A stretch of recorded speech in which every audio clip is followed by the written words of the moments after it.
Today, we're taking a deep dive into an ancient narrative that offers, well, surprisingly modern lessons on the nature of consequence. It's fascinating, isn't it, how a single, really intricate thread connects seemingly disparate events. You've got a king struggling with hospitality, a dramatic family feud, and it all leads to these profound insights about cause and effect. It's really a journey into the very fabric of human nature and, the inescapable power of karma. Yeah, absolutely. And we're drawing from an incredible source today, the Vidudabhavathu. It's an ancient text just packed with unforgettable characters and, like you said, timeless wisdom. So get ready for some aha moments, because by the end of this deep dive, you'll really see how even the smallest decisions can ripple through time, impacting entire lineages. Okay, so our story kicks off with a fascinating setup. Three close friends. They all trained together under a renowned teacher in Taxila, which was this ancient center of learning. We have Pasenadi, who would go on to become the king of Kosala, Mahāli, a Lichavi prince, and Bandhula, a Milan prince. Right, and their paths, as often happens, they diverge pretty dramatically after their training together. Totally. Pasenadi returns home. He's ready to inherit his father's kingdom. Pretty straightforward. Mahāli, though, in this incredible display of intense dedication, he actually loses his eyesight. But he's so respected, the Lichavi kings compassionately support him. They give him this gate worth a huge amount, 100,000 ven. And this allows him to set up a school where he ends up mentoring hundreds of young Lichavi princes. Quite something. It really is. And then there's Bandhula. He proves himself an extraordinary archer. Capable of slicing through 60 bundled reeds only to discover iron rods hidden inside. Wow. Yeah, that's intense. And his immediate reaction is fury. He's furious at his relatives for not warning him. He even contemplates, extreme revenge against them all. But ultimately, he decides against it and instead seeks out King Pasenadi, his old friend. And Pasenadi sees his potential right away, appoints him as his chief general. Exactly. So these three friends, their lives are already intertwined in complex ways. And it's at this point that King Pasenadi tries to sort of build a new kind of trust, this time with the Buddhist Sangha, the community of monks. He's really inspired by the generosity he sees from prominent lay devotees, people like Ganatha Pitaka, Visakha. They're feeding thousands of monks every single day. Just incredible generosity. It is. So Pasenadi decides, I want to do that too. He decides to host the Buddha himself and 500 monks for alms. And for a whole week, he personally serves them. A real show of royal dedication. But then something goes wrong, doesn't it? What happened there? Exactly. Pasenadi gets distracted by royal duties, I suppose. And he makes this crucial miscalculation. He just assumes his royal household can carry on the service without his explicit daily command. Ah, a fatal assumption in a royal court, maybe. Precisely. He fails to realize that the royal staff, they couldn't serve the monks without a specific renewed order each day. So the monks end up feeling quite neglected. The service just stops. And the consequence is immediate. Immediate. Most of the monks, sensing this lack of direct connection, this lack of confidence in the arrangement, they just depart. They leave, all except one, Ananda. Ananda's steadfastness here is just incredible. He stays, even as everyone else leaves. The text describes him as having great merit from eons of good deeds, embodying this quality of Karanavasika. Yes, the one who maintains family faith. Right. He stays, essentially, to preserve the family's trust. What does his presence tell us? About commitment, maybe. It highlights something really crucial, doesn't it? About genuine relationship beyond just providing things. Because when Pasenadi, kind of perplexed, complains to the Buddha about the monks leaving, the Buddha's response is profound. He doesn't blame the monks. Not directly, no. Instead, he uses it as a teaching moment for Pasenadi. He talks about two types of families, untrustworthy and trustworthy. And he outlines 9 qualities for each. For instance, untrustworthy families. Yeah. They don't greet respectfully. They don't offer seats sincerely. They don't really engage when the Dharma, the teachings, are shared. So it's about the attitude behind the actions. Exactly. And trustworthy families. They show the opposite qualities. It's not just about the rituals. It's the feeling, the sincerity underneath. So it's not just what you give, but how you give and the feeling behind it. Okay.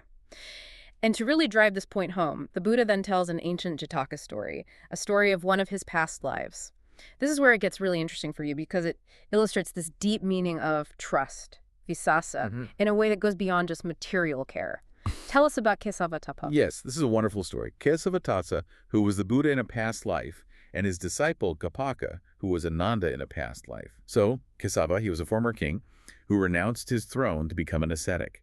500 men follow him, including his barber, Kapaka. His barber follows him into the ascetic life. His barber, yes. After 8 months living austerely in the Himalayas, they come down to the city of Varkasi for medicinal salts. The king of Varkasi, who interestingly was Moggallana in a past life, invites Kesava to stay for the 4 months of the rainy season. Okay. But city life isn't for everyone, especially ascetics. Right. Most of Kesava's disciples find the city too noisy, too distracting. They head back to the Himalayas. Kapaka also leaves the city, but he settles nearby. He wants to stay close, stay informed about his teacher, Kesava. Not the loyal disciple. Very. Then, Kesava develops this severe stomach illness. Really serious. And despite the king's dedicated care, the best physicians, nothing works. He doesn't recover. And then he makes this very specific request. Send me to my disciples. Especially, he mentions his barber disciple, Kapaka. He wants his barber, not the doctor. He wants Kapaka. And what happens when he finally reaches him? What does happen? The moment he reaches Kapaka, his illness just vanishes, immediately subsides. Yeah. He regains his healthy golden complexion. It's this vivid demonstration of the healing power of profound trust. Just being near Kapaka heals him. Incredible. And then there's this pivotal dialogue. The king's minister, Narada, who was Sariputta in a past life, he asks Kesava basically, how can you find pleasure here with Kapaka and just coarse food after you abandoned royal luxury? Yeah, good question. Kesava's reply is so insightful. He says, delicious and charming are the trees, beautiful is the speech of Kapaka, Narada, these things delight me. And then he delivers the crucial line, the real takeaway. Whether it is delicious or not delicious, little or much, where one eats with trust, trust is the highest taste. Wow. Trust is the highest taste. That's powerful. So the Buddha is basically telling Pasenadi, look, your monks weren't leaving because of the food or anything physical. It was because that deeper sense of visasa, that profound confidence and connection, it was missing. It was missing. That feeling Kesava found only with his trusted disciple. It's a reminder that true care, true hospitality goes way beyond just physical provisions, right? It absolutely does. It's about that genuine confidence, that feeling of being truly valued. And Pasenadi gets it. He truly grasps this crucial point. He takes immediate action, restores, and really strengthens his relationship with the Sangha, making sure that foundational trust is always present from then on. Okay, so Pasenadi learns this deep lesson about trust. And now he develops a new strategy, a plan to solidify his connection with the Sangha even further. He decides to marry a Sakyan princess. Right. His thinking is, well, the Buddha himself is a Sakyan. Many of the younger monks and novices are Sakyans.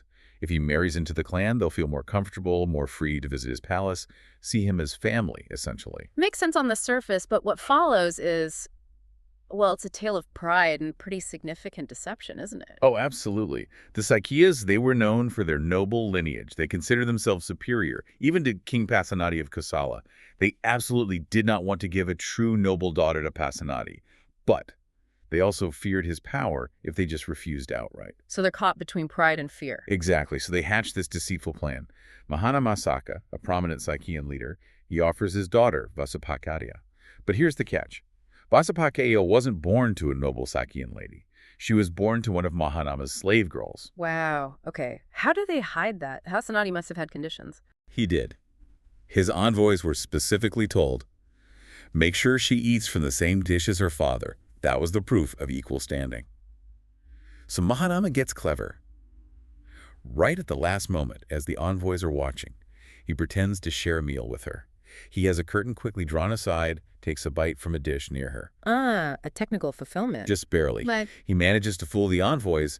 It fulfills Pasenadi's specific request, but only, as you say, on the surface. The spirit of it is completely violated. And the deception works. Vasapakateya goes to Kosala, becomes Pasenadi's chief queen, and before long, she gives birth to a son. But even the name the son gets is born from an accident, a misunderstanding. Pasenadi sends a minister to his own grandmother to choose a suitable name for the newborn prince. The minister, however, is partially deaf. Oh, dear. He mishears the grandmother's comment. She says something like, Vasapakateya has overcome all rivals or is highly favored to us. The word is abifavi. But the minister hears it as Vichapa. Vidudabha. Vichapa. He reports this back to Pasenadi. And Pasenadi, thinking, oh, Vichapa, that must be an old ancestral name. He officially names his son Vichapa. An accidental name with potentially heavy consequences down the line. So this sets the stage for a really shocking discovery years later, right? Vishapa has this perfectly normal, innocent childhood. But then, around age 7, he starts noticing things. Other princes get gifts from their maternal grandparents, from their mother's side of the family. He gets nothing. Yeah, kids notice those things. Absolutely. His mother, Vasahakateya, tries to cover, lies, says her family lives really far away. But by the time he's 16, Vishapa is insistent. He wants to visit his maternal grandparents, the Sakyas. Understandable for a young prince. His mother must have been terrified. Deeply hesitant, yes. But she eventually agrees. She sends a message ahead, essentially begging the Sakyas, please don't reveal my slave origin to my son. How do the Sakyas handle his visit? Well, their pride is still paramount. They are still too proud to bow down to or show full respect to the son of a slave girl, even if he is the prince of Kosala. So, when Vishapa arrives in Kapilavastu, the Sakyan capital, they cunningly send all their own younger princes away from the city, so that no Sakyan prince of noble birth would have to bow to Vishapa. It's a subtle but deep insult. When Vishapa asks, why is no one bowing to me? They just casually say, oh, the younger princes are just away visiting relatives. They put on a great show of hospitality otherwise, feasting him, honoring him. But it's all a hollow facade. And the truth eventually comes out, and in a truly humiliating way, I understand. Horribly humiliating. After Vishapa departs, a slave girl is cleaning the hall where he sat. She washes the plank seat he used, loudly proclaiming it was defiled by Vasabhakatiya's slave-born son, and she's washing it with milk and water as a purification ritual. Oh, that's brutal. And someone overhears. Yes. A soldier from Vishapa's own retinue had forgotten his weapon and had turned back to retrieve it. He overhears the whole thing. He immediately goes and reveals this devastating truth to Vishapa and his army. I can only imagine Vishapa's reaction. Consumed by rage, utterly consumed. He reportedly falls ill from the shock and humiliation.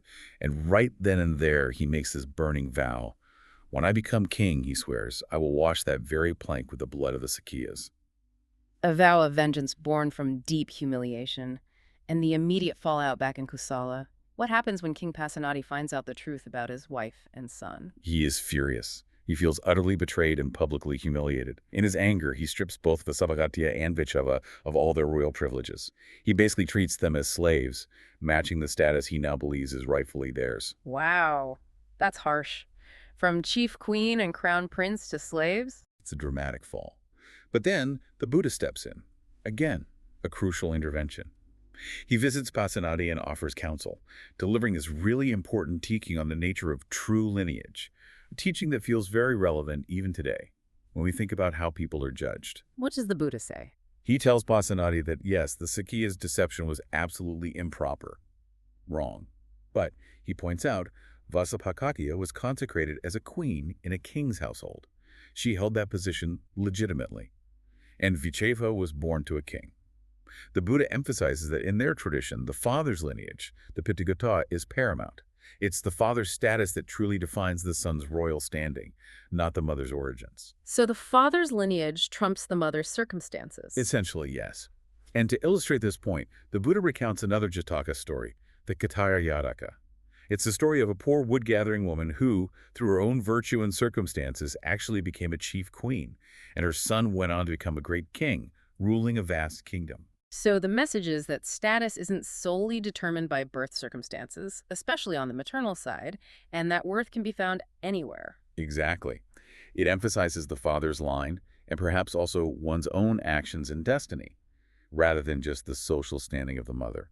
It's a powerful message against rigid social prejudice. And Pasenadi accepts this teaching. He does. He sees the wisdom in the Buddha's words, recognizes his own angry overreaction perhaps, and he restores Vasabhakatiya and Vishapa to their original royal status and privileges. So the crisis is averted, at least for now, but that vow Visha made, it's still hanging there, isn't it? It's still hanging there, like a shadow over everything. Okay, now let's shift our focus back to Bandhula, the chief general we met at the start. Pasenadi's friend, the incredible archer. There's a story involving his wife, Malika, right? She's initially barren. That's right. And Bandhula, concerned about continuing his lineage, makes the difficult decision to send her away back to her family in Kusinar. But before she leaves, she decides to visit the Buddha. Yes, a very significant visit. The Buddha asks her why she's leaving, and she simply states the truth. My husband is sending me away because I am barren. The Buddha, with his profound insight, looks at her and tells her, "There is no need for you to go. Return to your husband." Just like that. Go back. Just like that. And Mallika, trusting the Buddha, does return, and soon after she becomes pregnant. Wow. The Buddha's insight is remarkable. Truly. And then she develops this very specific, very unusual pregnancy craving. She wants to bathe in and drink the water from the specially consecrated bathing pond of the Lichavi kings back in Vaisali. This is like wanting to swim in a heavily guarded rail reservoir today. That sounds impossible and dangerous. Yeah. How does Bandhula react? Bandhula's response is just breathtaking. It shows his devotion to his wife and his incredible confidence in his own abilities. He takes his mighty bow, the one said to require the strength of 1,000 men, to draw seats Mallika in his chariot, and drives straight to Vaisali. He's just going to storm the place. Pretty much. He enters through the very gate that had been given to his old friend, Mahāli the Lichavi prince, the blind teacher we mentioned earlier. Oh, Mahāli is there. Mahāli is there, and upon hearing the sound of Bandhula's chariot, he immediately knows trouble is coming for the Lichavis. He recognizes the sound, perhaps? Or just has that foresight? So what does Bandhula do at the pond? He doesn't hesitate. He gets down from the chariot, apparently just uses a simple cane to strike and scatter the strong royal guards posted there. Then he cuts through the iron netting covering the pond, lets Mallika bathe and drink, bathes himself, fills the vessel with water, puts Mallika back in the chariot, and swiftly departs the city the same way he came in. Just like that. In and out. Incredible audacity. Sheer prowess and nerve. Naturally, the Lichavis must have been enraged, their sacred pond violated. Absolutely furious. 500 Lichavi kings they apparently ruled collectively jump into their war chariots and pursue Bandhula. 500 chariots against one. Yes. But Mahāli, the wise, blind teacher, knows Bandhula's skill. As they're about to leave, he issues these specific prophetic warnings. He tells them, turn back if your chariot wheel sinks to the hub in the mud. Then turn back if you hear a sound like thunder. And finally, turn back if you see holes suddenly appear in your chariot yokes. Very precise warnings. Do they listen? They don't. Despite seeing these exact signs happen one after another, they're too enraged, too proud maybe. They stubbornly continue the pursuit. So what happens when they catch up? Mallika, looking back, tells Bandhula when the 500 pursuing chariots appear like one single mass behind them. Bandhula calmly tells her, okay, you take the reins. He stands up in the speeding chariot, strings his massive bow, and notches a single arrow. One arrow against 500 kings. One single arrow. He releases it. The texts say the arrow flies with impossible accuracy. It pierces the yoke of the first chariot, then the next, and the next. All 500 chariots right through the yokes. But it doesn't stop there. It then passes through the waistbands of all 500 kings, one after another, before finally embedding itself harmlessly in the earth, beyond the last chariot. That's unbelievable. A single arrow through 500 chariots and 500 kings. It's legendary prowess.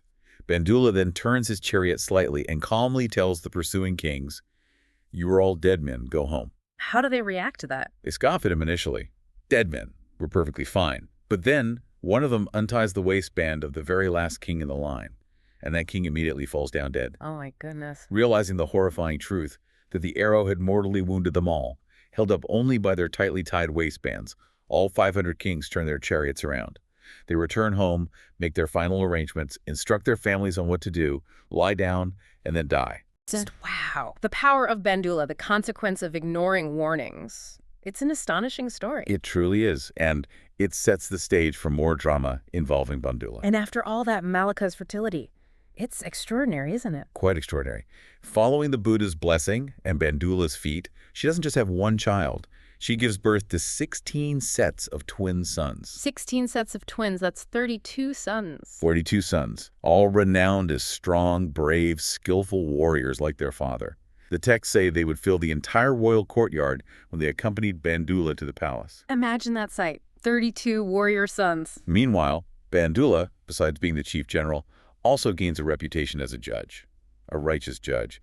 People who feel wronged by corrupt former judges start appealing to Bandhula, and he consistently delivers fair, just decisions. So he's gaining popularity and respect for his justice. Immense popularity. But this public praise and the loss of bribe income for the old guard incites intense jealousy among those former, now sidelined judges. Jealousy. A dangerous motivator. Very dangerous. And this leads to a truly tragic betrayal. These jealous former judges go to King Pasenadi and they slander Bandhula. They whisper lies, falsely claiming that Bandhula, with his 32 warrior sons filling the courtyard, is obviously plotting to seize the kingship. Oh no, Pasenadi has shown he can be suspicious before. Exactly. And despite all of Bandhula's loyalty, his incredible service, his friendship, Pasenadi faces this internal conflict, suspicion versus loyalty. And tragically, he makes a fatal error. He cannot overcome his gnawing suspicion. What does he do? He sets a trap. He sends Bandhula and all 32 sons away on a mission to quell a supposed border rebellion. It's a fake mission, really. Yeah. The rebels just flee as soon as Bandhula and his sons approach. They accomplish the task easily.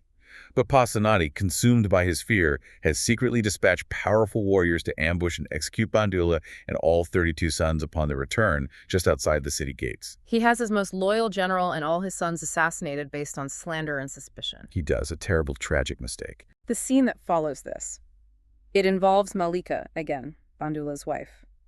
And it demonstrates just incredible composure, doesn't it? It's one of the most striking examples of equanimity in the face of suffering you'll find.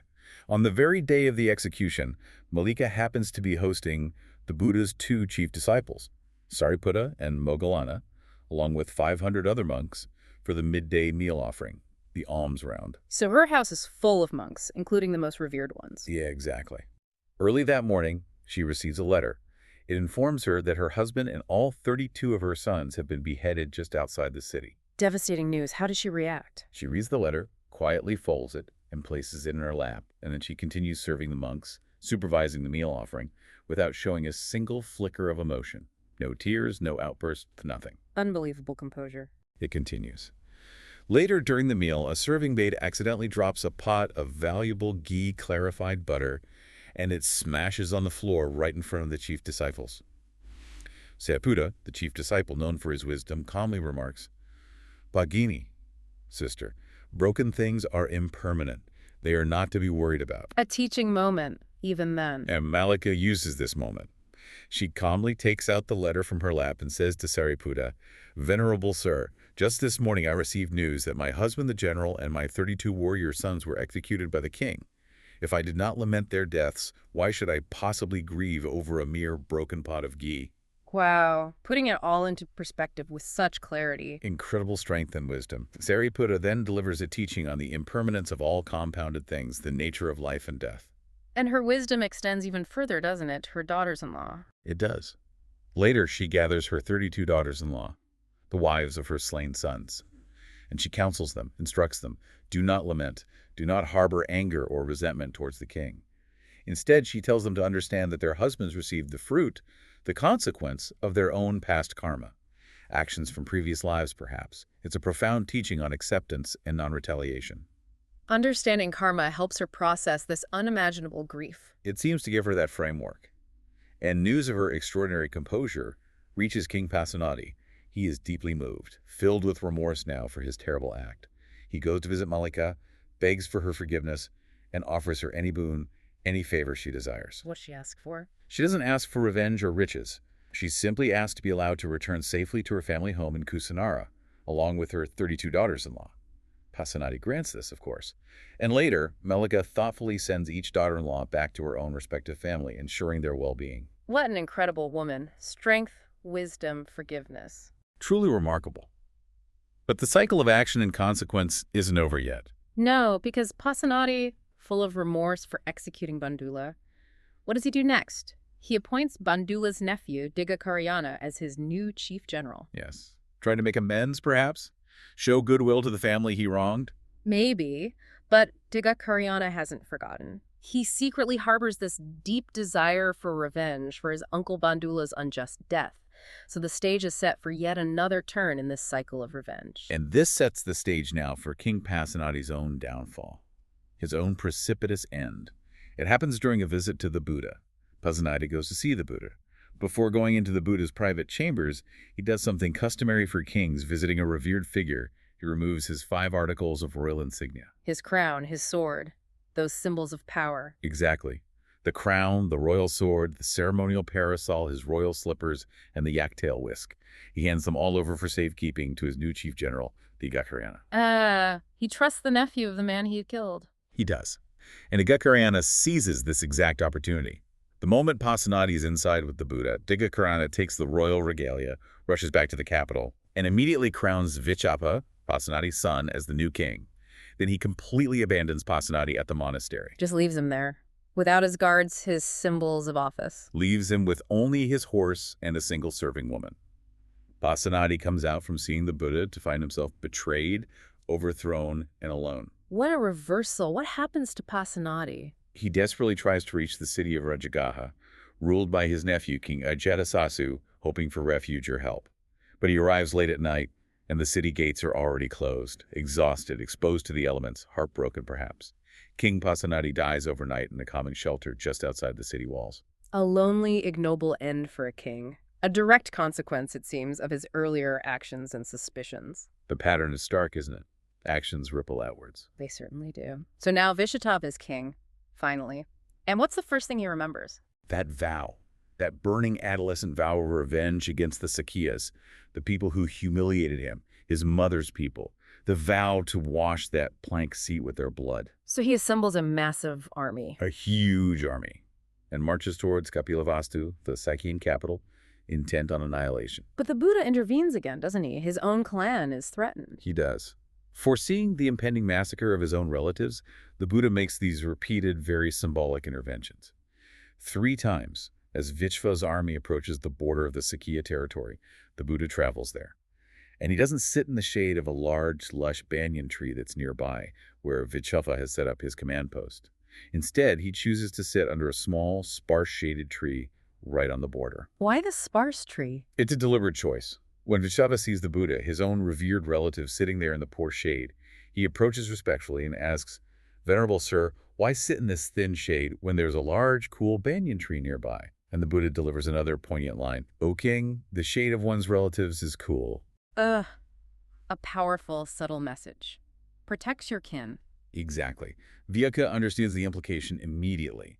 The Buddha is silently protecting his clan. And out of respect for the Buddha, 3 times Vichoka turns his army back. 3 times he stops the invasion out of respect, but there's a 4th attempt, isn't there? And this time, the Buddha does not intervene. Why the change? It's a crucial point.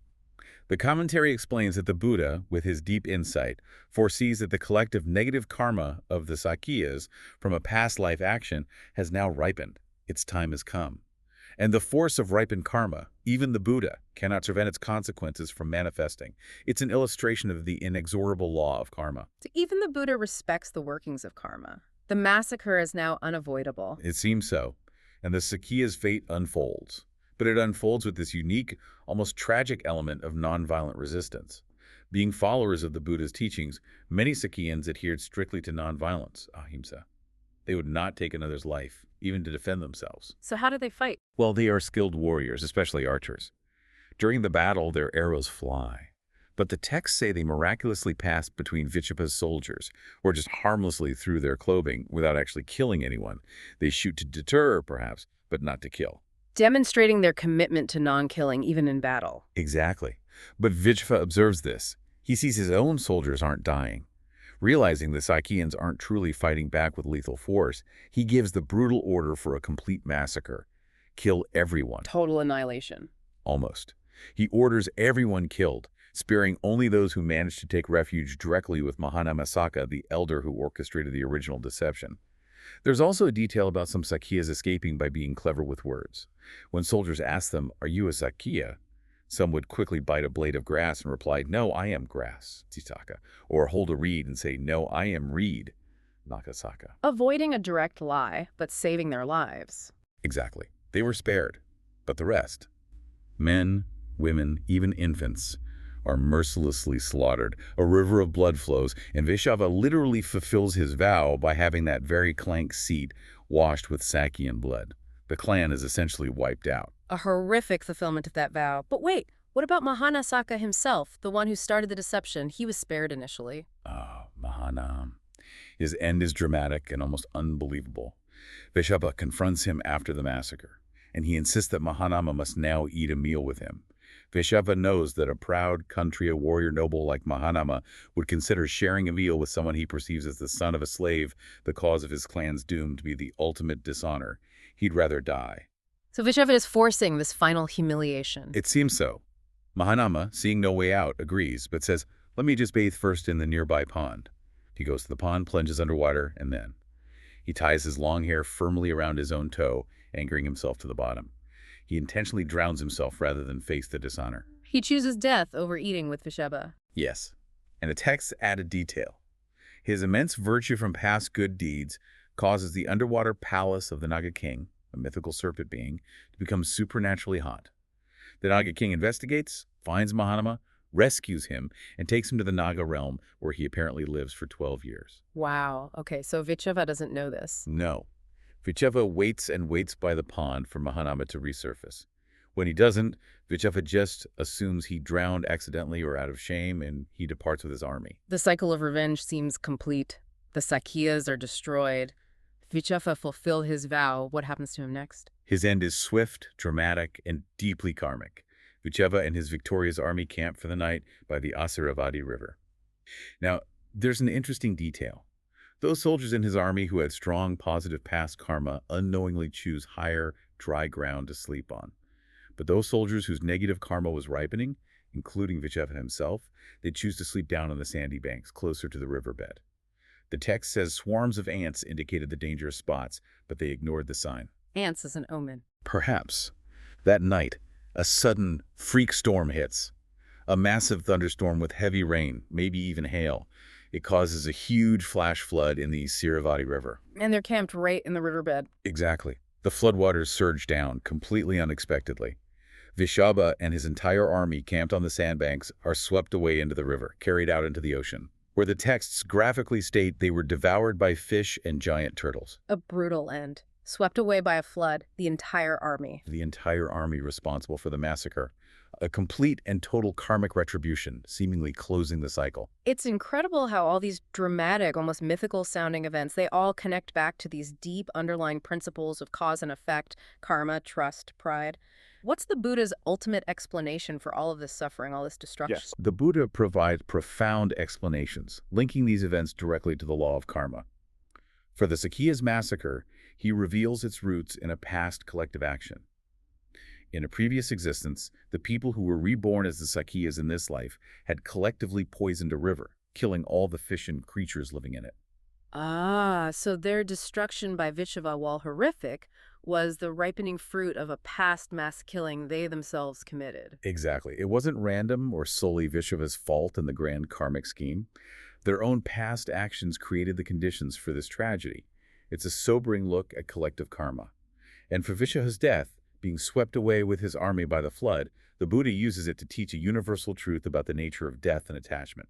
He gives this famous verse: "The king of death carries away the human being whose mind is attached to objects, like a great flood carrying away a sleeping village." Like a great flood carrying away a sleeping village. That's a powerful image. What exactly does he mean by the human being whose mind is attached to objects? That phrase, Bayasatamanasana. Right, Bayasatamanasana. It means the mind that is preoccupied, engrossed, entangled, attached.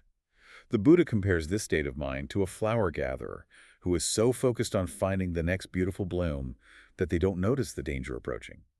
People, he explains, are perpetually chasing sensory pleasures, beautiful sights, pleasant sounds, nice smells, tastes, touches.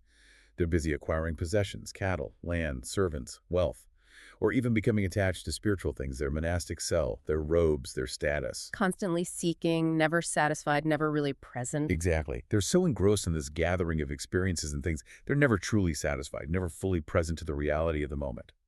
And this constant attachment, this preoccupation, makes them completely oblivious to the inevitable approach of impermanence, decay, and death. So when death comes, like that sudden flood, it just sweeps them away unprepared, carrying them off to face the consequences of their actions, their karma.